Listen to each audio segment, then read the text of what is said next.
Por toda a história, a espécie humana luta para entender as leis fundamentais do mundo material. Nós nos aventuramos para descobrir as regras e padrões que determinam as qualidades dos objetos que nos rodeiam e sua complexa relação conosco e entre si.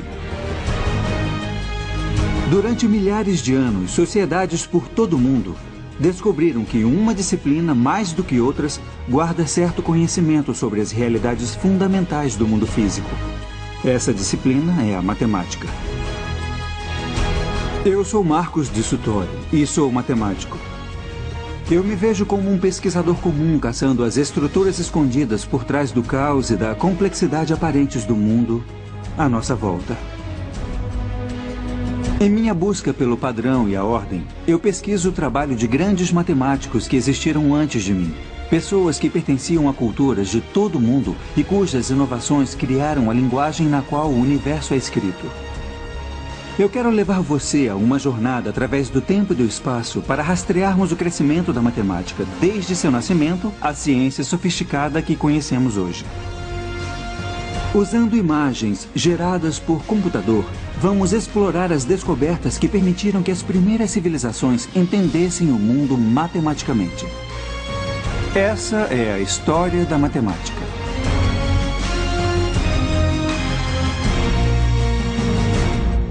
A história da matemática.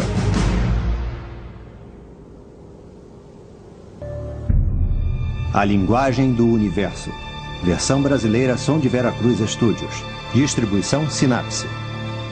Nosso mundo é feito de padrões e sequências. Eles estão à nossa volta. O dia se torna noite, os animais andam pela terra em constante mutação, paisagens são frequentemente alteradas. Um dos motivos que contribuíram com o início da matemática foi a busca pelo entendimento do sentido desses padrões naturais. Os conceitos mais básicos da matemática, espaço e número, estão arraigados em nosso cérebro. Até os animais têm um sentido de distância e quantidade. Percebem quando seu bando está desfalcado, quando devem lutar ou voar, e calculam se sua presa está numa distância acessível. Entender matemática é a diferença entre vida e morte. Mas foi o homem que pegou esses conceitos básicos e começou a construir essas bases. Em algum ponto, os humanos começaram a localizar padrões e fazer conexões para contar e ordenar o mundo em torno deles. E com isso, um novo universo matemático começou a surgir.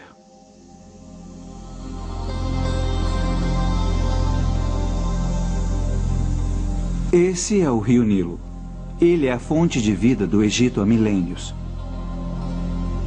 Foi aqui que surgiram alguns dos primeiros sinais da matemática que conhecemos hoje. As pessoas abandonaram a vida nômade e começaram a se estabelecer aqui por volta de 6.000 a.C. As condições eram perfeitas para a agricultura.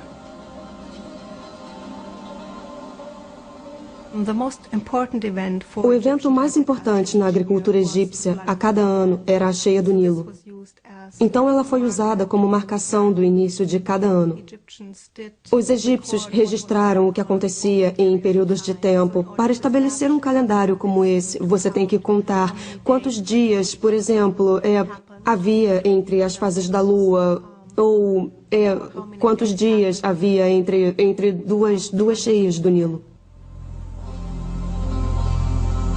Registrar os padrões das estações era essencial não só para a gerência da terra, mas também para a religião.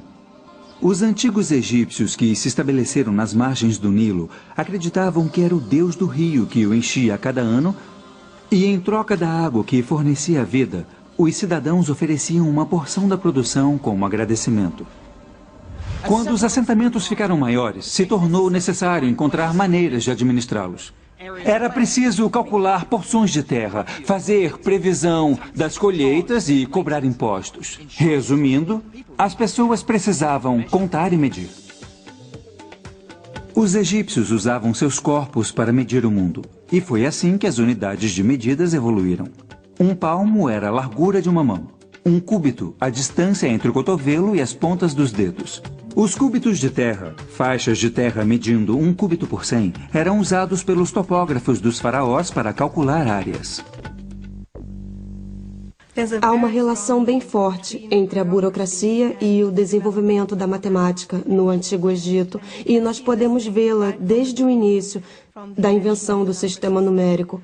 Através da história egípcia até o Velho Reinado, a única evidência que temos é dos sistemas metrológicos, que são medidas diárias por extensão. Isso aponta a necessidade burocrática de desenvolver essas coisas. Era vital saber a área das terras de um fazendeiro para ele poder ser taxado de acordo, ou para saber se o Nilo roubou parte de suas terras para que ele pudesse pedir abatimento. Isso significava que os topógrafos dos faraós calculavam frequentemente a área de partes irregulares de terra.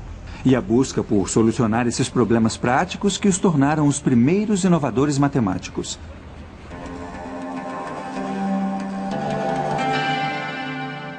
Os egípcios precisavam de uma maneira de registrar os resultados de seus cálculos. Entre todos os hieróglifos nas lembrancinhas turísticas espalhadas pela cidade do Cairo, eu estava à caça daqueles que registram os primeiros números da história. Eles são difíceis de serem encontrados.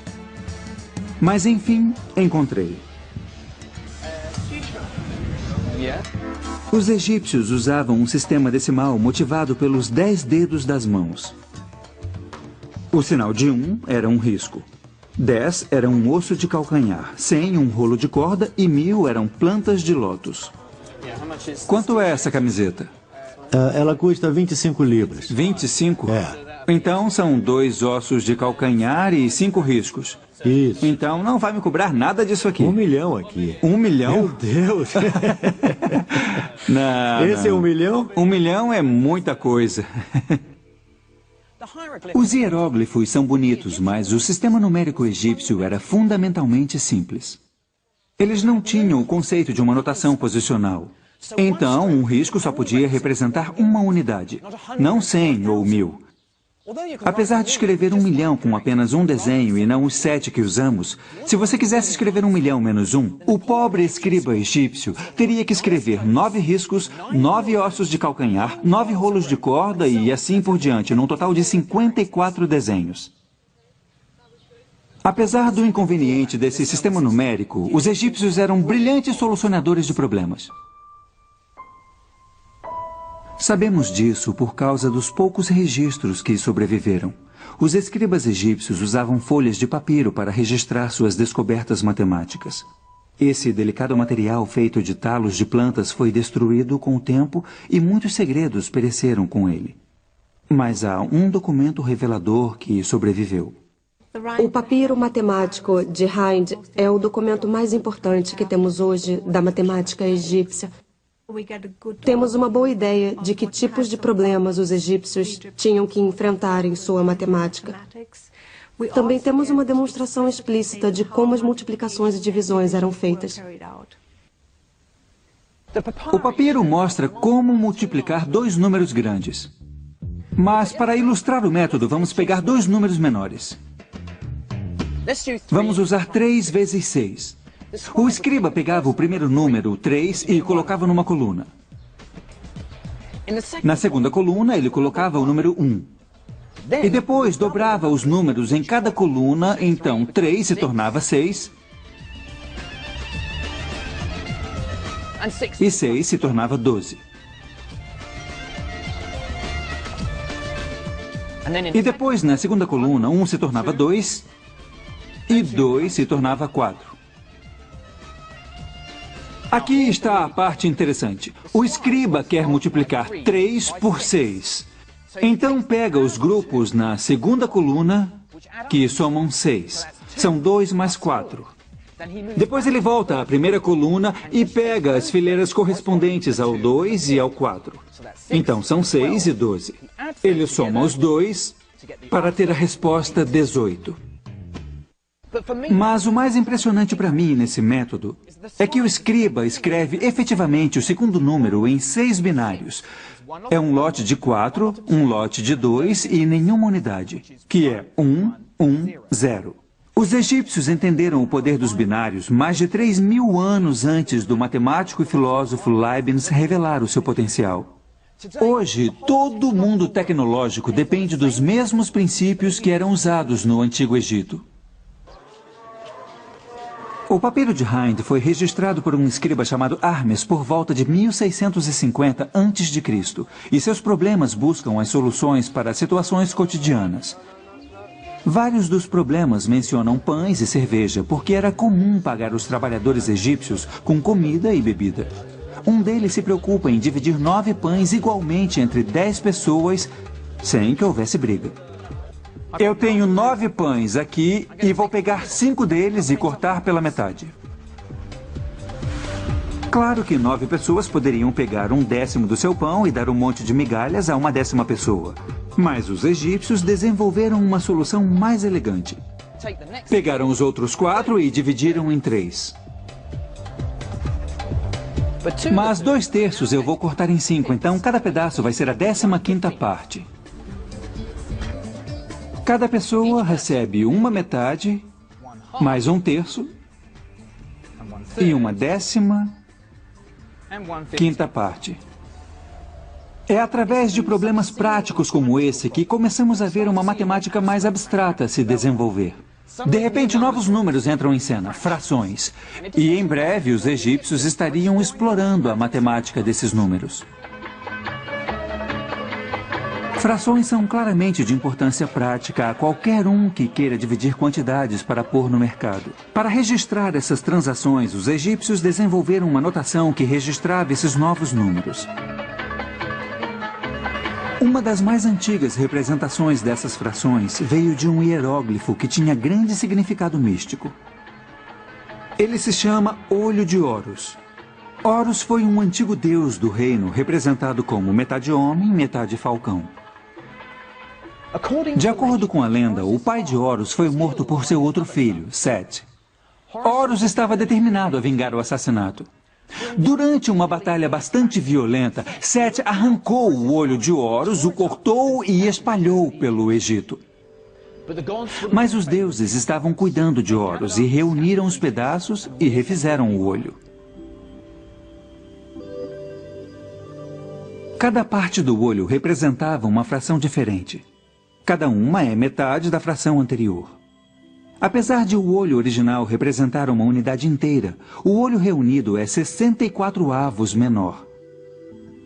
Apesar dos egípcios terem parado em 1/64 avos, fica implícito nessa figura a possibilidade de adicionar mais, cortando pela metade cada vez até a soma chegar mais perto de 1, mas nunca chegando realmente nele. Essa é a primeira pista de algo chamado série geométrica e aparece em vários pontos do papiro de Hind. Mas o conceito de série infinita se manteria oculto até os matemáticos da Ásia o descobrirem séculos depois. Criando um sistema de números incluindo essas novas frações, era hora dos egípcios aplicarem seu conhecimento no entendimento de formas encontradas no dia a dia. Essas formas eram quadrados ou retângulos, raramente regulares, e no papiro de Hind achamos a área de uma forma mais orgânica, o círculo. O que é surpreendente no cálculo da área de um círculo é a exatidão. Como eles encontraram o método, ainda não se sabe, porque os textos que temos não nos mostram como foram obtidos. Esse cálculo é particularmente notável porque depende de vermos como a forma do círculo pode ser aproximada pelas formas que os egípcios já entendiam. O papiro de Hind diz que um campo circular com um diâmetro de 9 unidades tem a área próxima a de um quadrado com lados de 8 unidades. Mas como essa relação foi descoberta? Minha teoria preferida vê a resposta no antigo jogo da Mancala. Os tabuleiros de Mancala foram encontrados esculpidos nos telhados dos templos. Cada jogador começa com um número igual de pedras e o objetivo do jogo é movê-las pelo tabuleiro, capturando as peças do oponente no caminho. Enquanto os jogadores esperavam fazer sua próxima jogada, talvez um deles tenha percebido que às vezes as peças enchem os buracos circulares no tabuleiro da Mancala de uma maneira completa. Ele pode ter experimentado fazendo círculos maiores. Talvez tenha percebido que 64 pedras, o quadrado de 8, podem ser usadas para fazer um círculo com um diâmetro de 9 pedras. Reorganizando essas pedras, o círculo se aproximou de um quadrado. E porque uma área de um círculo é π vezes o raio ao quadrado, o cálculo egípcio nos dá o primeiro valor exato do π. A área do círculo é 64. Divida isso pelo raio ao quadrado. Nesse caso, 4,5 ao quadrado, e você tem o valor do π. Então, 64 divididos por 4,5 ao quadrado são 3,16, apenas um pouco abaixo dos 2 centésimos do seu verdadeiro valor. Mas o mais brilhante é que os egípcios usavam essas formas menores para capturar a forma maior. Mas há um símbolo impositivo e majestoso da matemática egípcia que ainda não tentamos desvendar: a pirâmide. Eu já vi tantas fotos que achava que não iria me impressionar com elas. Mas, vendo cara a cara, você entende por que são chamadas de uma das 7 maravilhas do mundo antigo. Elas são estonteantes e imagina o quanto mais impressionantes devem ter sido na sua época, quando as quinas eram afiadas como vidro, refletindo o sol do deserto. Para mim, parece que havia pirâmides espelhadas escondidas debaixo do deserto, o que completaria essas formas fazendo octaedros perfeitamente simétricos. Às vezes, na luz do calor do deserto, você quase pode ver essas formas.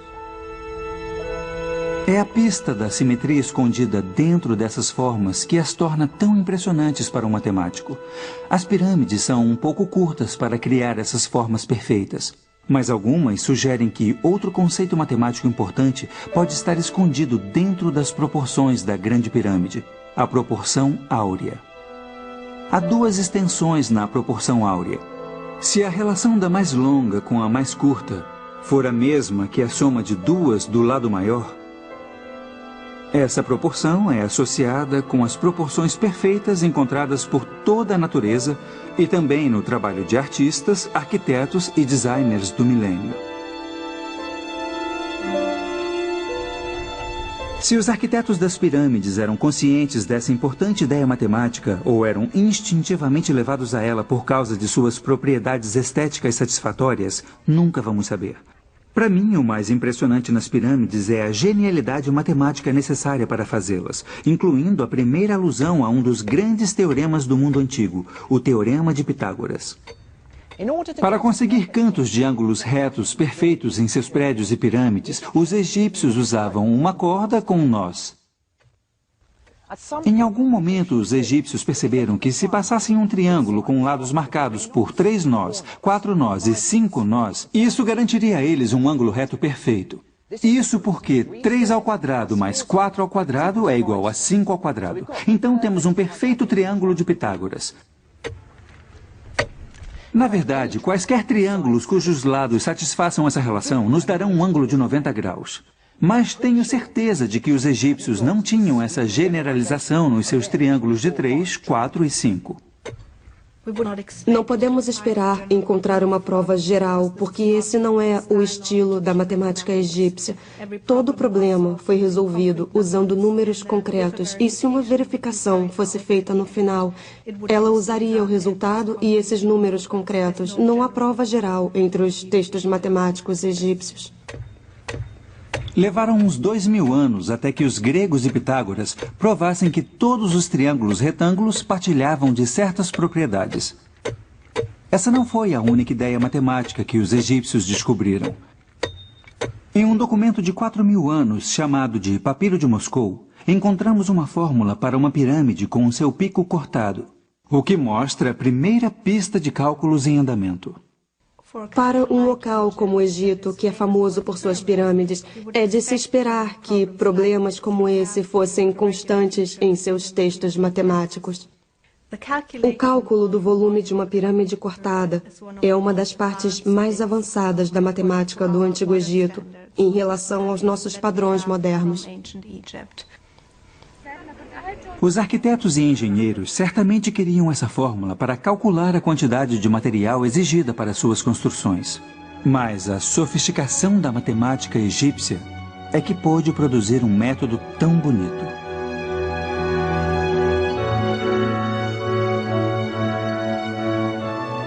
Para entender como eles chegaram à sua fórmula, comece com uma pirâmide em que o ponto mais alto fique exatamente em cima de um ângulo.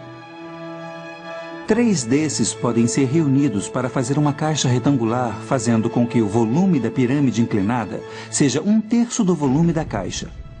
Isso é a altura vezes o comprimento vezes a largura divididos por 3.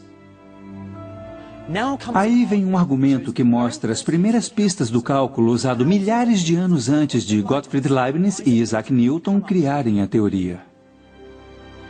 Imagine que você cortasse a pirâmide em fatias.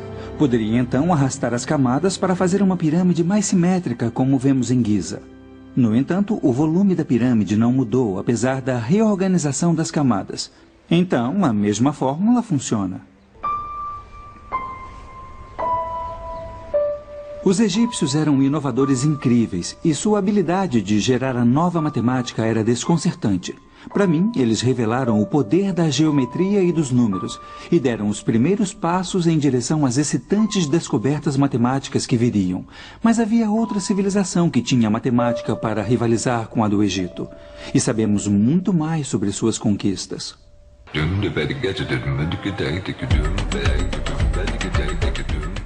Essa é Damasco. Com mais de 5.000 anos, hoje em dia ainda é vibrante e animada.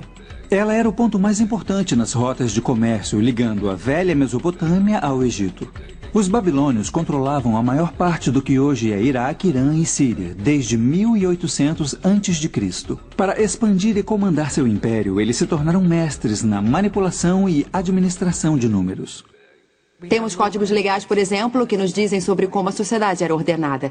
E as pessoas que mais conhecemos são os escribas, pessoas profissionalmente instruídas que mantinham registros de famílias ricas e de templos e palácios.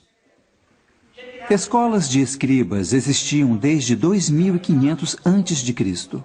Escribas aspirantes eram mandados para lá crianças e aprendiam a ler, escrever e trabalhar com números. Os registros de escribas foram mantidos em blocos de argila, o que permitiu que os babilônios comandassem e aumentassem seu império. No entanto, muitos dos blocos que temos hoje não são documentos oficiais, mas exercícios de crianças. São relíquias incomuns que nos dão uma ideia rara de como os babilônios lidavam com a matemática. Esse é um livro escolar de geometria do século XVIII a.C.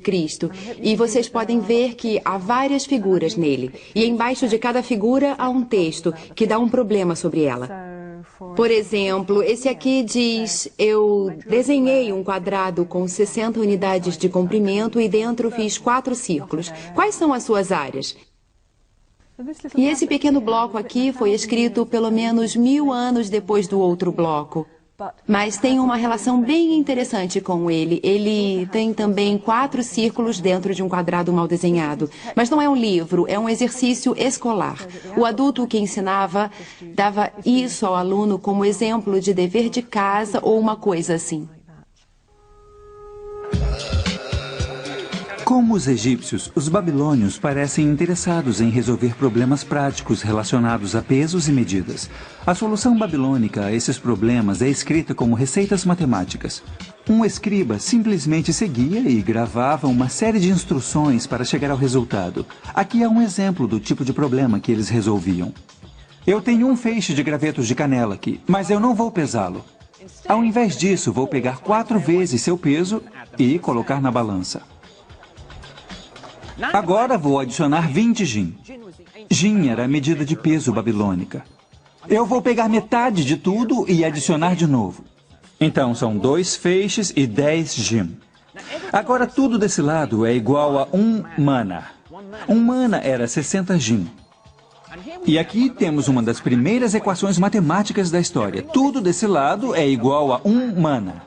Mas quanto pesa o feixe de gravetos de canela? Sem qualquer linguagem algébrica, eles puderam manipular as quantidades para poder provar que os gravetos de canela pesavam 5 jin. Na minha cabeça, é esse tipo de problema que dá um pouco de má fama à matemática. Você pode culpar os antigos babilônios por todos aqueles problemas tortuosos que resolveu na escola, mas os antigos escribas babilônios se destacavam nesse tipo de problema. Estranhamente, eles não usavam grupos de 10 como os egípcios. Usavam grupos de 60. Os babilônios inventaram seu sistema numérico como os egípcios, usando os dedos.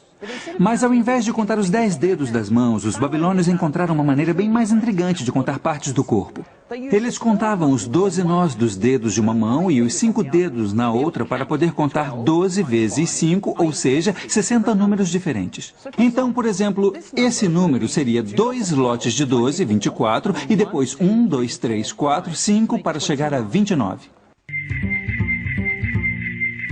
Mas o número 60 tinha outra propriedade poderosa. Ele pode ser perfeitamente dividido de várias maneiras. Aqui há 60 feijões. Eu posso arranjá-los em 2 fileiras de 30, 3 fileiras de 20, 4 fileiras de 15, 5 fileiras de 12 ou 6 fileiras de 10. A divisibilidade do número 60 o torna uma base perfeita para se fazer aritmética. O sistema de base 60 teve tanto sucesso que ainda usamos os seus elementos hoje. Toda vez que queremos dizer as horas, reconhecemos unidades de 60, 60 segundos no minuto, 60 minutos numa hora. Mas o mais importante do sistema numérico babilônico era reconhecer uma notação posicional. Como nossos números decimais contam quantos lotes de dezenas, centenas e milhares você registra, a posição de cada número babilônico registra a quantidade de 60 que você conta.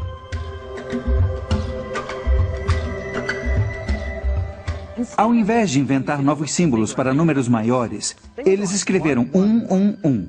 Então, esse número seria 3.661. O catalisador dessa descoberta foi o desejo babilônico de mapear o curso do céu noturno.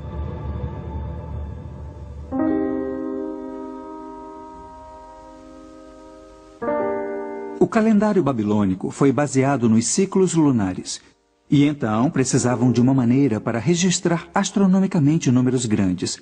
Mês a mês, ano a ano, esses ciclos eram registrados. Desde 800 a.C., havia listas completas de eclipses lunares. O sistema babilônico de medidas era bastante sofisticado para a época. Eles tinham um sistema de medida angular, 360 graus num círculo completo. Cada grau era dividido em 60 minutos e depois era dividido em 60 segundos. Assim, eles tinham um sistema regular de medidas e ele estava em perfeita harmonia com seu sistema numérico. Então, era bastante útil não só para a observação, mas também para o cálculo. Mas para calcular e lidar com números grandes, os babilônios precisavam inventar um novo símbolo. E fazendo isso, eles prepararam o terreno para um dos maiores avanços na história da matemática, o zero. No início dos tempos, para os babilônios marcarem um lugar vazio no meio de um número, eles deixavam um espaço em branco.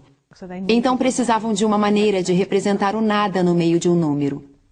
Assim usavam um sinal como apóstrofos ou sinais de pontuação, e isso significava o zero no meio de um número. Essa foi a primeira vez que um zero, sob qualquer forma, apareceu no universo matemático. Mas ainda levaria 1000 anos até que esse marcador de lugar se tornasse um número com todo o seu direito.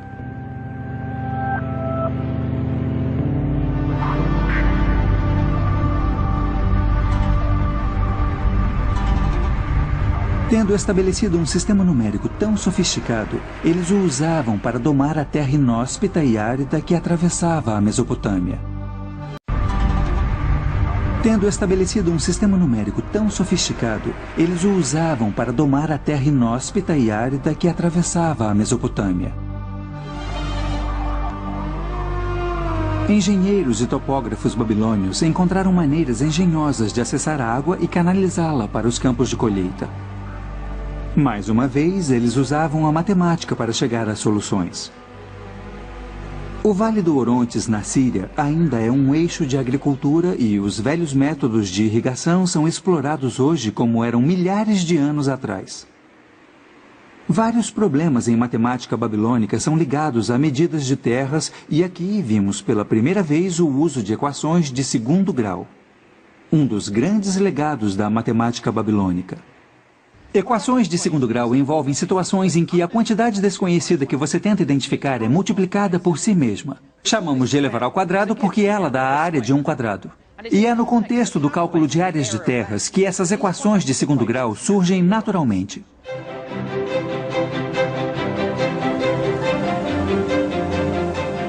Aqui está um problema típico. Se um campo tem uma área de 55 unidades e um lado é 6 unidades maior que o outro,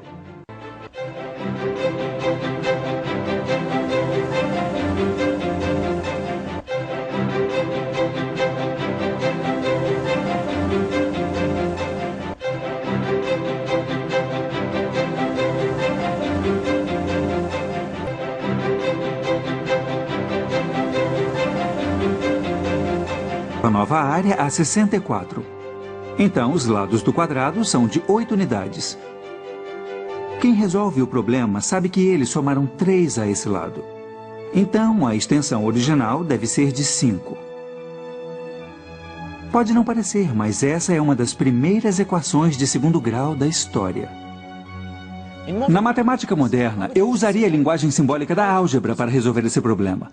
Mas a incrível proeza dos babilônios é que eles usavam esses jogos geométricos para encontrar o valor sem qualquer recurso a símbolos ou fórmulas. Os babilônios gostavam de resolver problemas só por resolver. Eles estavam apaixonados pela matemática.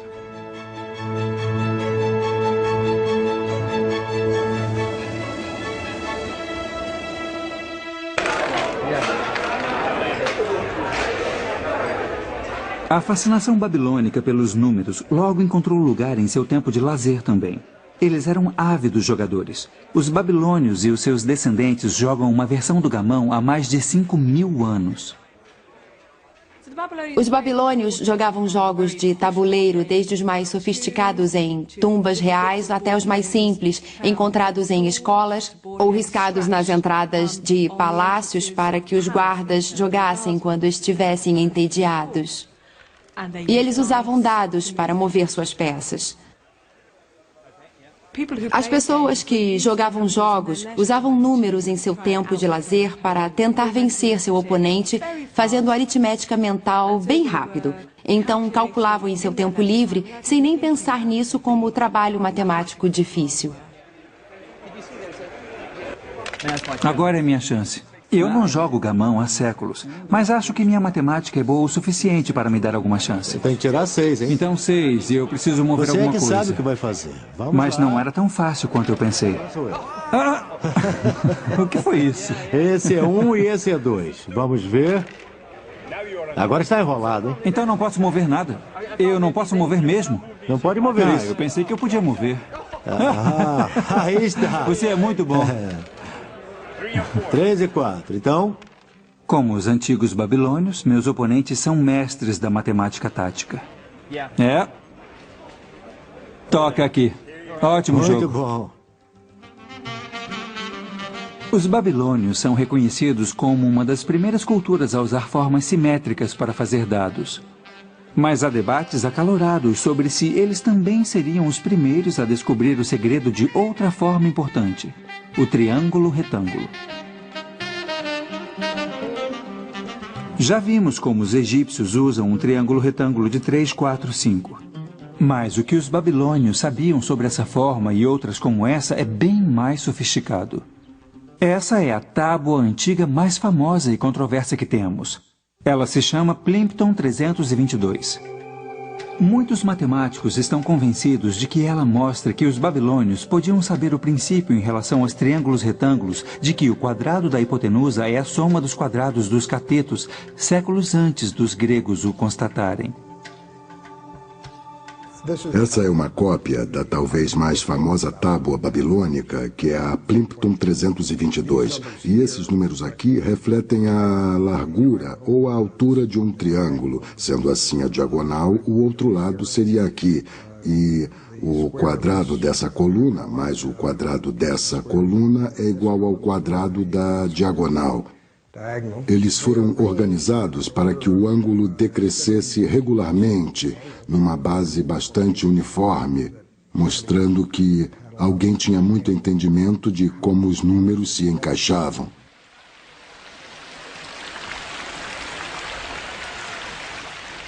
Aqui estavam 15 triângulos de Pitágoras perfeitos. Todos os lados tinham comprimento de números inteiros. É tentador pensar que os babilônios foram os primeiros donos do Teorema de Pitágoras. E é uma conclusão pela qual gerações de historiadores foram seduzidos. Mas poderia haver uma explicação mais simples para os grupos de 3 números que formam o Teorema de Pitágoras. Não é uma explicação sistemática dos triplos pitagóricos. É simplesmente um professor de matemática fazendo uns cálculos bem complicados para produzir números bem simples e resolver os problemas de seus alunos sobre triângulos retângulos. Nesse sentido, é sobre triplos pitagóricos, só que incidentalmente. As pistas mais valiosas para o que eles entendiam podiam estar em outro lugar. Essa pequena tábua de exercícios escolares tem quase 4.000 anos e revela o que os babilônios sabiam sobre triângulos retângulos. Ela usa o princípio do Teorema de Pitágoras para descobrir o valor de um assombroso número novo. Ao longo da diagonal está uma boa aproximação da raiz do quadrado de 2.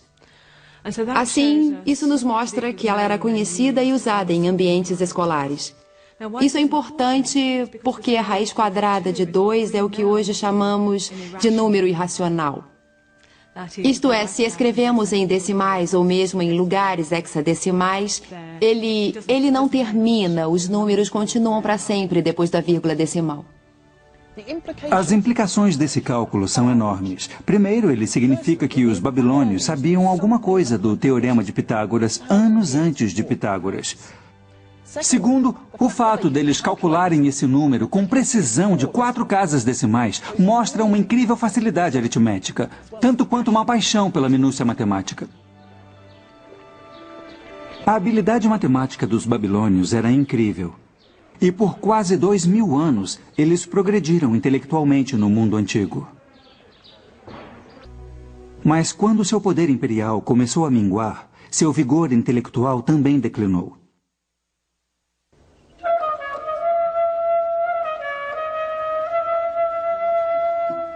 Por volta de 330 a.C., os gregos avançaram ao alcance de seu império até a antiga Mesopotâmia. Essa é Palmira, no centro da Síria, que um dia foi uma cidade grande construída pelos gregos. O conhecimento matemático necessário para construir estruturas com tanta perfeição geométrica é impressionante. Como os babilônios antes, os gregos também eram apaixonados pela matemática. Os gregos eram colonizadores inteligentes. Eles tiraram o melhor das civilizações que conquistaram para aumentar seu próprio poder e influência. Mas também deram as suas contribuições. Na minha opinião, sua maior inovação tem a ver com uma mudança de pensamento. O que eles iniciaram influenciaria a humanidade por séculos. Eles nos deram poder de prova. De certa forma, eles decidiram que tinham que ter um sistema dedutivo para sua matemática. E o sistema dedutivo típico era começar com certos axiomas que você imagina verdadeiros. Como se imagina que certo teorema seja verdadeiro, mas sem provar. E depois se percorrem métodos lógicos e etapas muito cuidadosas. Desses axiomas você prova teoremas, e desses teoremas você prova mais teoremas, e isso continua. Exatamente como uma bola de neve. A prova é o que dá força à matemática. É o poder de prova que significa que as descobertas dos gregos são verdadeiras hoje, como eram 2.000 anos atrás. Eu precisava seguir para o oeste, no coração do antigo Império Grego, para aprender mais.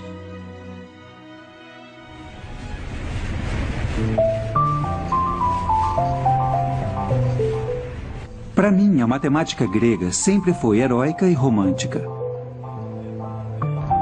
Estou a caminho de Samos, a 1 quilômetro da costa turca. Esse local se tornou sinônimo de nascimento da matemática grega. E isso graças à lenda de um homem. Seu nome é Pitágoras. As lendas em torno de sua vida e trabalho contribuíram para o status de celebridade que ele ganhou nos últimos 2.000 anos. É creditado a ele, de maneira certa ou errada, o início da transformação da matemática como ferramenta para contar no estudo analítico que reconhecemos hoje. Pitágoras é uma figura controversa. Por não ter deixado escritos matemáticos, muitos questionam se ele realmente resolveu algum dos teoremas atribuídos a ele. Ele fundou uma escola em Samos no século VI a.C., mas seus ensinamentos eram considerados suspeitos e os pitagóricos eram vistos como uma seita bizarra.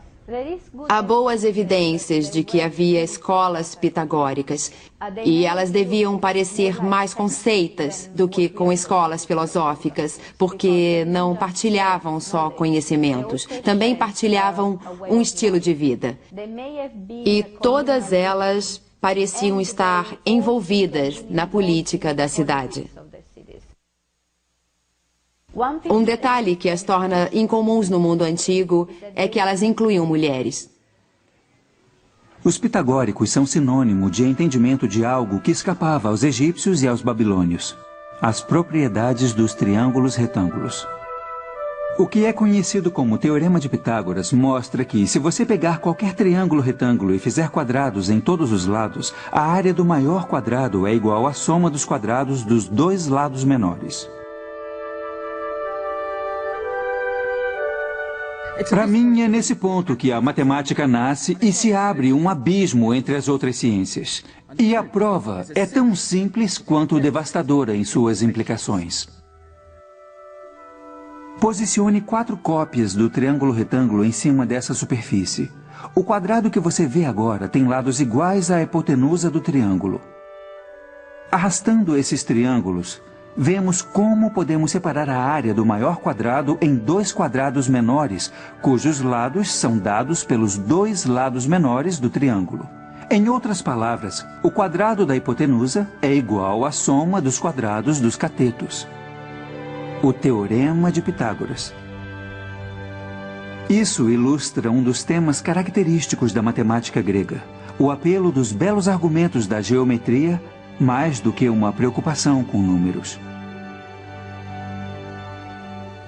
Pitágoras pode ter perdido o apelo e muitas das descobertas creditadas a ele foram contestadas recentemente. Mas há uma teoria matemática que eu detestaria tirar dele. Ela tem a ver com a música e a descoberta da série harmônica.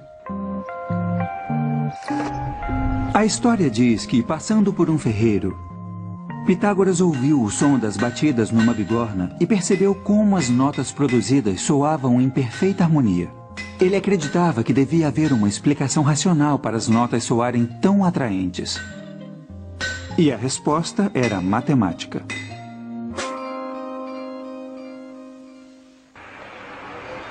Experimentando com um instrumento de corda, Pitágoras descobriu que os intervalos entre as notas musicais harmoniosas eram sempre representados como razões de números inteiros.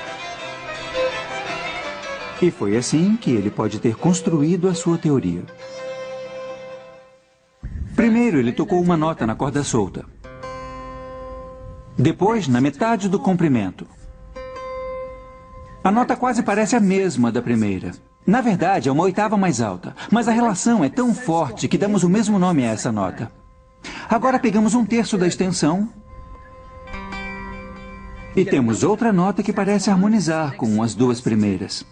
Mas pegue um comprimento de corda que não está numa razão de número inteiro e temos a dissonância.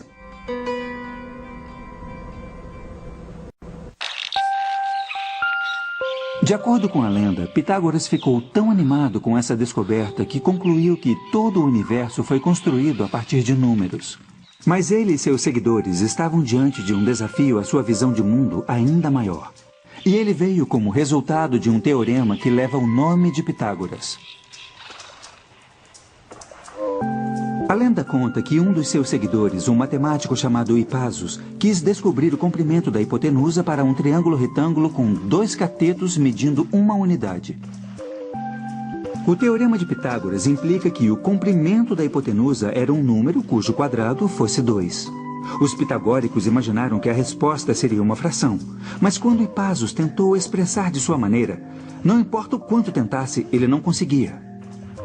Um dia, ele percebeu que seu erro era pressupor que o valor era uma fração.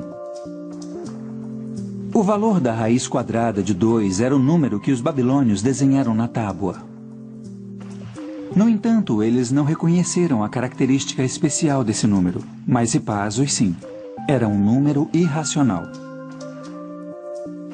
A descoberta desse novo número e de outros como ele se assemelha a um explorador fazer a descoberta de um novo continente ou um naturalista descobrir uma nova espécie. Mas esses números irracionais não cabiam na visão de mundo de Pitágoras. Historiadores gregos contam a história de como Pitágoras jurou segredo em sua seita. Mas Hippasos deixou escapar a descoberta e foi rapidamente dissuadido de suas tentativas de difundir sua pesquisa. Mas essas descobertas matemáticas não poderiam ser facilmente esquecidas. Escolas de filosofia e ciências começaram a florescer por toda a Grécia baseadas nesses princípios. A mais famosa delas era a Academia. Platão fundou essa escola em Atenas em 387 a.C. Apesar de pensarmos nele hoje como filósofo, ele foi um dos estudiosos mais importantes da matemática. Platão foi arrebatado pela visão de mundo pitagórica e considerava a matemática a pedra fundamental do conhecimento. Algumas pessoas diziam que Platão provavelmente foi a figura mais influente da matemática grega em nossa percepção. Ele dizia que a matemática é uma forma importante de conhecimento e que tem relação com a realidade. Então, conhecendo matemática, sabemos mais sobre a realidade. Em seu diálogo Timeu, Platão propõe a teoria de que a geometria é a chave para se desvendar os segredos do universo, uma visão ainda mantida pelos cientistas hoje. A importância de Platão junto à geometria está inserida na placa que havia acima da academia. Não deixe ninguém ignorante na geometria, entre aqui. Platão propôs que o universo poderia ser cristalizado em 5 formas simétricas regulares. Essas formas, que agora chamamos de sólidos platônicos, eram compostas de polígonos regulares reunidos para criar objetos simétricos tridimensionais. O tetraedro representava o fogo. O icosaedro, feito de 20 triângulos, representava a água. O cubo era a terra. O octaedro era o ar, e o quinto sólido platônico, o dodecaedro, feito de 12 pentágonos, era reservado para a forma que definia a visão de Platão do universo. A teoria de Platão teria uma influência devastadora e continuaria a inspirar matemáticos e astrônomos por mais de 1500 anos. Junto às descobertas feitas na academia, os triunfos matemáticos também surgiam das margens do Império Grego e se deviam mais à herança matemática dos egípcios do que aos gregos. A Alexandria se tornou o eixo da excelência acadêmica sob o comando de Ptolemes no 3º século a.C., e sua famosa biblioteca logo ganhou reputação rivalizando com a Academia de Platão.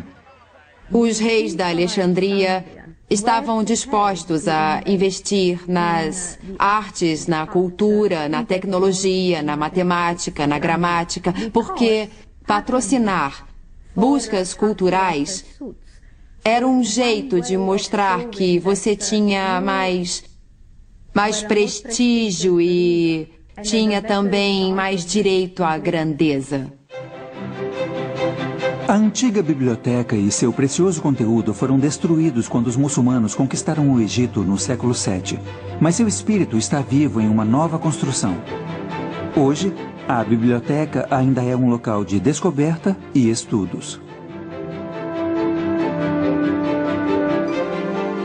Matemáticos e filósofos correram para Alexandria, levados por sua sede de conhecimento e a busca pela excelência. Os patronos da biblioteca eram os primeiros cientistas profissionais, indivíduos que eram pagos por sua devoção à pesquisa.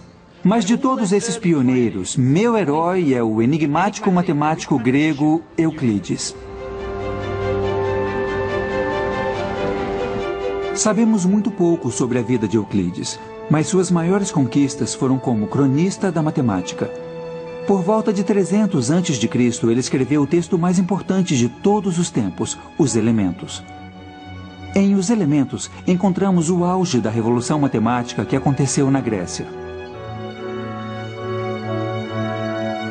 Ela é construída sobre uma série de suposições matemáticas chamadas de axiomas. Por exemplo, uma linha reta pode ser traçada entre dois pontos quaisquer.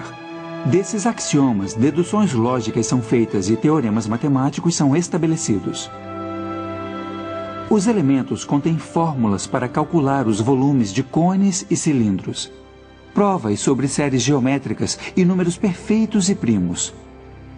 O clímax de Os Elementos é uma prova de que só há 5 sólidos platônicos. Para mim, esse último teorema captura o poder da matemática. Uma coisa é construir 5 sólidos simétricos. Bem diferente é criar um argumento explícito e lógico para não haver um sexto. Os Elementos se desenrola como uma novela de mistério lógico. Mas é uma história que transcende o tempo. Teorias científicas foram derrubadas de uma geração para outra. Mas os teoremas e os elementos são os mesmos de 2000 anos atrás. Quando você para pensar, é realmente incrível que ensinamos os mesmos teoremas, talvez de maneira um pouco diferente, ou organizados diferentes. Mas a geometria euclidiana ainda é válida, e mesmo na matemática avançada, quando se trata de grandes espaços dimensionais, ela ainda é utilizada. Alexandria pode ter sido um lugar inspirador para os antigos estudantes, e a fama de Euclides teria atraído ainda mais ávidos jovens intelectuais ao porto egípcio. Um matemático que gostou particularmente do ambiente intelectual da Alexandria foi Arquimedes. Ele se tornaria um visionário matemático. Os melhores matemáticos gregos estavam sempre testando os limites, indo mais fundo. Então, Arquimedes fez o que podia com os polígonos, com os sólidos. Depois ele passou aos centros de gravidade, ou depois passou à espiral. Esse instinto de tentar matematizar tudo é algo que eu vejo como um legado. Uma das especialidades de Arquimedes eram as armas de destruição em massa.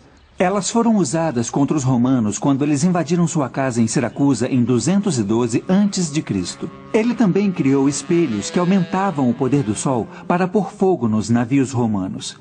Mas para Arquimedes, esses esforços eram meras diversões na geometria. Ele tinha ambições mais elevadas. Arquimedes foi atraído pela matemática pura e acreditava no estudo da matemática pela matemática, não pelo desprezível mercado de engenharia ou a busca sórdida de lucro.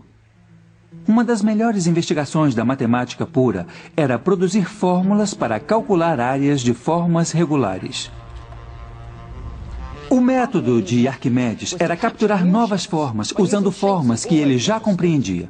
Então, por exemplo, para calcular a área de um círculo, ele o fechava num triângulo e depois dobrava o número de lados do triângulo. A forma interna ficava cada vez mais perto do círculo. E às vezes chamamos um círculo de polígono com um número infinito de lados. Mas estimando a área do círculo, Arquimedes, na verdade, consegue o valor de π, o número mais importante na matemática. No entanto, foi calculando os volumes de objetos sólidos que Arquimedes se sobressaiu. Ele encontrou uma maneira de calcular o volume de uma esfera cortando-a e calculando cada fatia como um cilindro. Depois ele somou os volumes das fatias para ter um valor aproximado da esfera. Mas o golpe de gênio foi perceber o que acontecia se você fizesse fatias cada vez mais finas. No limite, a aproximação se torna um cálculo exato.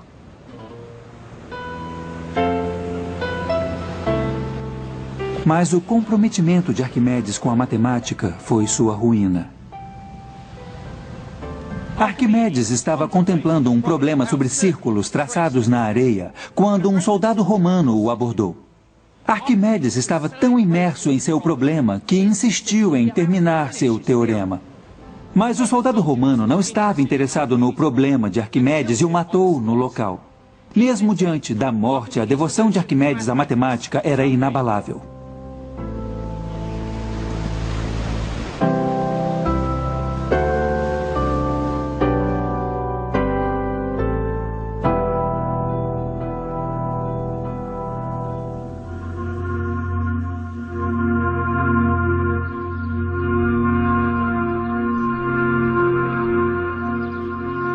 meados do primeiro século a.C., os romanos apertaram o cerco ao antigo Império Grego. Eles não se importavam muito com a beleza da matemática e eram mais preocupados com suas aplicações práticas. Essa atitude pragmática sinalizou o início do fim da grande biblioteca da Alexandria. Mas uma matemática estava determinada a manter vivo o legado dos gregos. Hipatia era uma exceção, uma matemática mulher e pagã no Império Romano Cristão. Hipatia teve muito prestígio e foi muito influente em seu tempo. Ela era professora com muitos alunos e muitos seguidores. Ela era politicamente influente na Alexandria. Então, essa combinação de autoconhecimento e prestígio pode ter feito dela uma figura odiada pelos cristãos.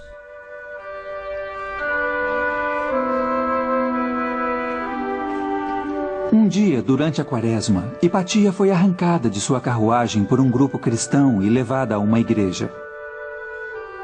Lá ela foi torturada e brutalmente assassinada.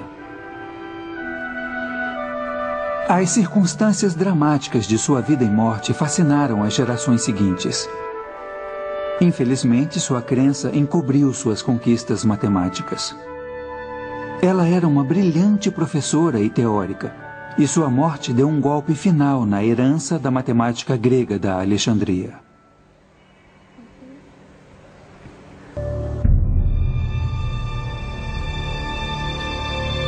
Minhas viagens me levaram a uma jornada fascinante para descobrir a paixão e a inovação dos primeiros matemáticos do mundo. São descobertas feitas por esses pioneiros do Egito, da Babilônia e da Grécia, que são as bases nas quais minha ciência é construída hoje. Esse é só o início da minha odisseia matemática. O próximo passo da minha jornada está no Oriente, nas profundezas da Ásia, onde matemáticos chegaram mais longe em busca de conhecimento. Com essa nova era, veio uma linguagem da álgebra e dos números que serão contados no próximo capítulo de A História da Matemática.